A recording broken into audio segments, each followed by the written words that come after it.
Best of r/malicious compliance episode 148. Subscribe for edit videos daily. Reception lady thinks my father doesn't know English. He gives her what she expects. This interesting encounter happened to my father sometime in the mid-90s. My family is Malaysian and my father worked as a civil engineer, and still is.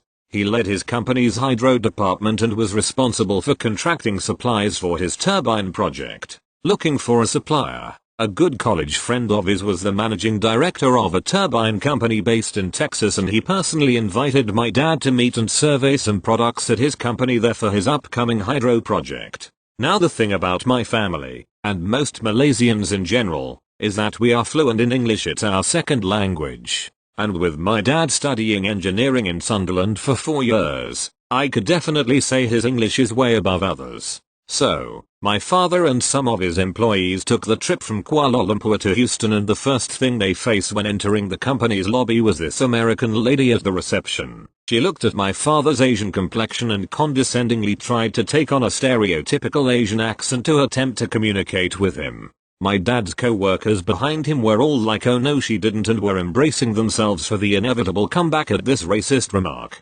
Then, my dad smugly decided to play along and conversed with her in Asian broken English for roughly 15 minutes, just to mess with her. Just as she was reaching her limit with him, the MD, her boss, came down to the lobby and enthusiastically greeted my dad from afar with, "Yo ups dad, you made it." My dad dropped the Asian act and returned his greeting out loud in completely fluent English. Confused and embarrassed, she became speechless and her face turned bright red in silence at the situation. The MD invites my dad upstairs to his office for the meeting while my dad's workers were holding in their laughter as they followed him to the upstairs for the meeting. My dad later told his MD friend about the whole situation in the lobby, and the MD profusely apologized for her behavior. But my dad was a good sport and had fun messing with her.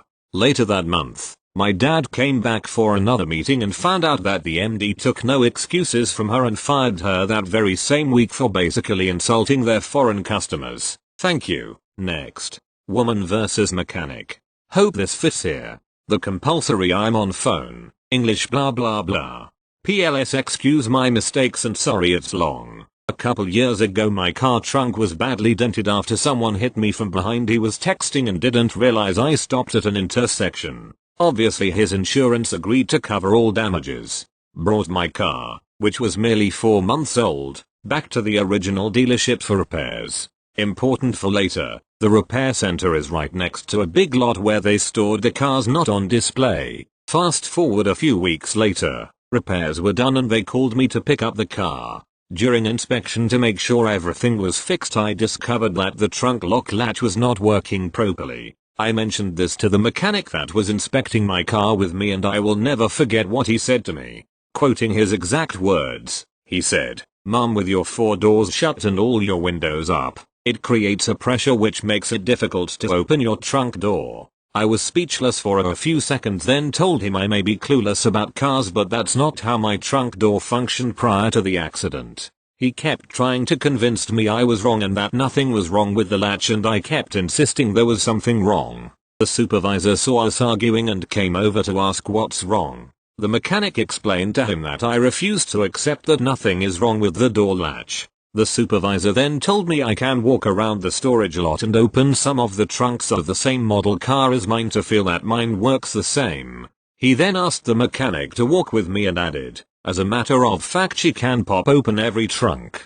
Malicious compliance ensues. Took a while, but I opened every trunk, and with each car the mechanic would say, "See, same as yours," and I would reply with number. Needless to say, after our little adventure the mechanic was getting quite impatient with me. We walked back to the supervisor and the mechanic annoyingly explained that I was still not convinced. The supervisor then suggests that the mechanic take apart the lock and show me the working mechanism to prove that everything is fine. From the surprised look on his face when I said yes, I believe he was expecting me to back down and just agree everything was fine. Well, with the locking mechanism exposed, the mechanic pressed the open button once and the latch moves like normal. He looks at me with a smug face. He tried it again to prove me wrong a second time, and behold, the latch jams. He tried again a third time and no movement. He had to jimmy it a bit in order to get it to function again. All of a sudden he just walks off. Of course I asked him where he is going. He turns and tells me he's going to order me a new lock.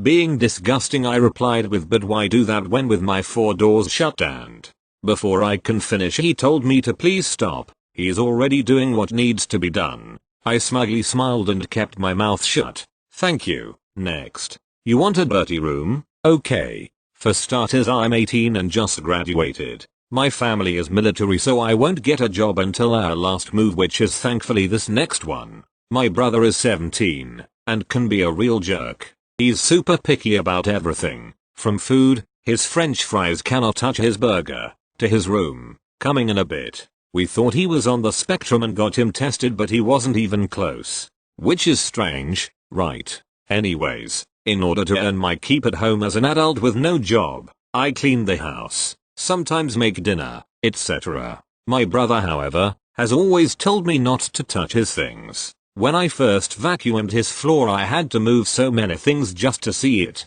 He got upset and went to our mom, who told me to not touch his things if he doesn't want me to. Cue malicious compliance. It's his choice to have a dirty floor, right?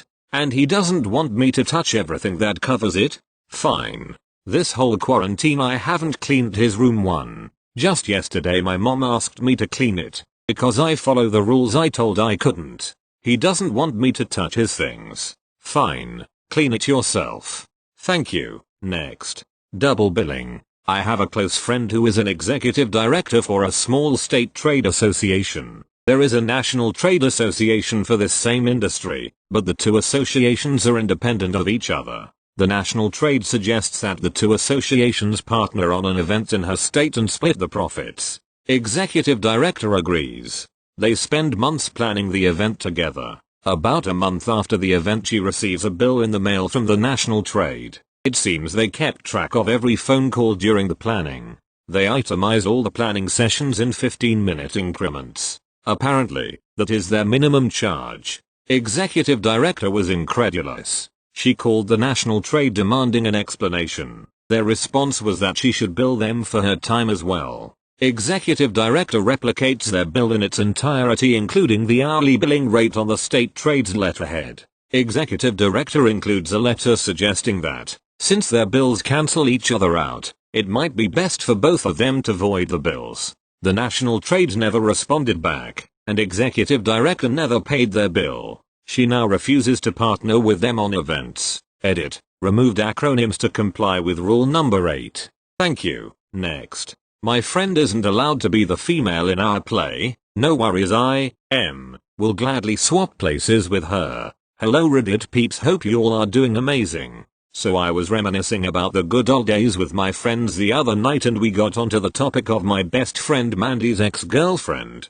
Now this girl was, I guess you could say, a bit of a control freak. We'll call her Heather for this story. The name might make a bit more sense later on. She and Mandy dated for around a year or just over a year in secondary school, and she was a teeny bit possessive. She desperately tried to keep Mandy to herself. She'd grab Mandy's hand all the time, practically sit on her lap when they were around other people, and was just generally really clingy. Now she wasn't clingy because she thought Mandy would leave her. It was more like she was marking her territory. Mandy and I have a running joke that we're like a little married couple. We've known each other since we were little kids and are both hella gay. Gay male here BTW. Hi. So we never saw each other in a romantic/sexual way, though this didn't stop Heather from being super jealous. She hated me for it. Eventually Mandy broke up with her and she did not take it well. She only screamed at Mandy twice. The first was the day after they broke up, in front of everyone in the cafeteria, and the second will come later. She became occupied with spreading rumors about how Mandy and I were dating and how she broke up with Mandy because she caught us in bed together. She'd go out of her way to make Mandy miserable, though honestly she was just more annoying than anything else. Anyway, Mandy and I were both musical theater kids and were in the same theater group. Tuesday, Thursday and Friday nights. We had decided to do a show that was a mashup of a bunch of different songs from a bunch of different musicals. There were kids doing songs from the Rocky Horror Picture Show, Hairspray, Cats, Phantom of the Opera, Rent, pretty much all the big, popular musicals. Mandy and I requested to do a duet and were immediately allowed. I was also playing Corny Collins for the Hairspray section whilst Mandy was a backing dancer for the Hairspray part and Magenta for the Rocky Horror segment. We decided on Dead Girl Walking from the Heathers musical, hence her ex's name, as no one had suggested that one and it's a hella fun song to sing. So we were pretty excited to start practicing when it happened. Heather actually sent a link to the Broadway version of the song, where it's pretty obvious that JD and Veronica are getting it on, to Mandy's dad. He was not happy with his daughter being topless, wearing just her underwear and a short skirt, on stage, and it led to a whole argument with her parents that I'm not gonna get into. All you guys need to know is that Mandy's mum didn't have any issue with it and thought her dad was overreacting. To stop it escalating, Mandy reluctantly agreed not to go through with our original plan. Heather loved this and made comments about how she was buying a ticket to see the show just to make sure you kids are behaving and threatened to report back to Mandy's dad if we did our original routine. I believe his dad's words were along the line of, under no circumstances will my daughter be on stage in a bra and pants. Which was a bummer, and we thought it'd be pretty funny, and the song just kinda doesn't seem the same if you're just standing there singing it. Then we had an idea. A very amusing, very petty idea. And we started planning. We talked it through with the drama teacher and Mandy's mum, and they both thought it was great, as long as we could change out of our costumes and clothes in time for our other performances, and we agreed. Mandy's dad had said that he didn't want Mandy on stage in a bra and skirt. He didn't say anything about me. We were just doing what her dad said. After all, he'd been insistent that she switch places with someone, and, well, she kinda did. We planned it for weeks. Mandy worked on getting a skin-toned vest and chest binder that she could wear when she played JD, even going as far as drawing on some abs to make it look more realistic. And I set about choosing makeup, finding padding, and getting my skirt sorted for playing Veronica. We've both done drag a couple of times for plays and Halloween events, so we were quite familiar with it. We were kindly reminded by Heather that she had her ticket bought and couldn't wait to see the show.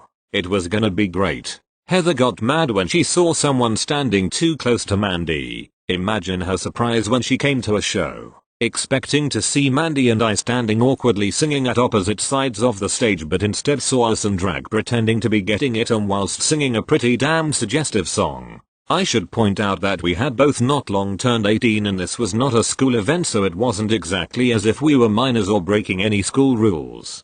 Thankfully we had around 3 or 4 songs between our Dead Girl Walking performance and our other song, so we had plenty of time to get changed. When the time came we were absolutely giddy. We peeked out from behind the curtain and, sure enough, Heather was there looking absolutely smug as she thought she'd ruined the performance for us. The curtain came up and I stepped on the stage in my skirt and blazer and began singing Veronica's part of the song, having to contain my laughter at the look of confusion on Heather's face. It was even more of a struggle when her face turned from confusion to anger when I strutted over to where Mandy was, straddling her, and we both struggled to not laugh at the look of horror that was no doubt on Heather's face. I'm a lot shorter than Mandy and our makeup and costumes were done really well, so to the people in the back we probably would have passed as the opposite gender. We savored every single second of that performance, even looking over to Heather with a smug look every now and then, and made sure to exaggerate years at the end, which left Heather looking absolutely mortified. Her face was absolutely priceless. After the performance, we rushed off to get changed for the next song. Pretty easy seeing as we'd taken off most of our clothes on stage. The show went absolutely perfectly and we enjoyed a little drink afterwards. Again, we were both 18, no underage drinking here. I later found out that once Mandy got home, she received a furious call from Heather calling her a slut and asking how she could do this to her. Mandy just replied that she was on stage in a pair of shorts and a vest. How was that slutty? She reminded her that they weren't a couple anymore. We got a lot of death glares from Heather after that, but she seemed to have stopped with the rumors and we haven't spoken to her after we left school. I'm not sure if this counts as malicious compliance, but a friend suggested that I post it here. Sorry for any spelling mistakes. My laptop hates me. Also, if you haven't seen the Heathers musical or heard the soundtrack, definitely check it out, especially Dead Girl Walking. Anyways, I hope you enjoyed this little tale. Bye folks. Edit. Had a few people asking for a TLDR. I didn't realize my post was so long, so I'll add one in. TLDR. Best friend's possessive ex tries to prevent friend from doing a performance of Dead Girl Walking from Heathers with me. Ex tells friend's dad and he tells my friend she is not to go out on stage in a bra and skirt. So we dress in drag, switch roles and go out in the bra and skirt instead. Ex gets super pissed off and we all get a good laugh out of it. Thank you. Next. Don't want to spell correctly my name? Okay, I'll stop paying taxes. So, this one dates back from years ago, when you would fill your income statement manually, like with a pen on a form. In those days, in my country, we didn't have a withholding tax system, but you would pay in year, say 2007, the taxes on your income of year 2006. Of course the form would come by mail pre-filled, with name and details, and also some quite accurate amounts, because the state knows already pretty well how much you make. My family name is a bit complex, being multipart and with unusual letter clusters in the middle. Mistakes are understandable, but you would expect the revenue service to be exact on that matter. Unfortunately, they weren't. They kept misspelling it every year on the form, and on all the subsequent forms, tax statement, tax returns etc. They would mail me, despite my correcting it manually every year on my income statement, in black, then in red, then the following year with neon red sharpies, then 1 year later adding a sticky note, then adding a whole letter, then adding a letter and copies of my ID as proof, etc. But they weren't budging. It was quite irritating, because the tax statement has to be shown on several occasions when you interact with the state administration or justice. Everybody would notice the discrepancy. Everyone was understanding that it was obviously a mistake from the revenue service, but it was still annoying on so many levels, the most basic of which being a matter of respect for my identity. After 10 or 12 years of them not taking notice of my notes and corrections, I went in person to my local revenue service office and asked to speak with someone about that issue. I made it very clear to the clerk that they were wrong. He was adamant that they were correct, like I wouldn't know my own name, and added, for good measure, that he couldn't change my name in their systems because he didn't have access to that blah blah. I was having none of it, so, cue malicious compliance. Me. So, you said you were positively, absolutely right, about my name's spelling? Clerk. Me. I shall therefore stop paying my taxes. I am not the person on your forms, and there's no way you can come to me asking for that tax money, since the person on your forms doesn't live at that address, and in fact does not exist. Clerk. Mouth is gaping, eyes are so wide open they're going to pop out. Me. But in case you need that tax money, you know how to write my actual name.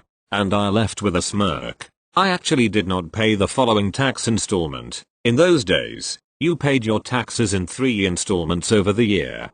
2 weeks later, I got the reminder letter, without the 10% penalty owed for late payment, and with my name correctly spelled. Thank you. Next. How I ended up changing my son's diapers. My daughter was the firstborn and I, being the witty guy I am, made a pact with the devil, my wife. She would tell me that my daughter's diaper needed changing and I would say that, I'll change the next one. When the next one came around, I would clarify, I meant the next baby. You're seeing where this is going.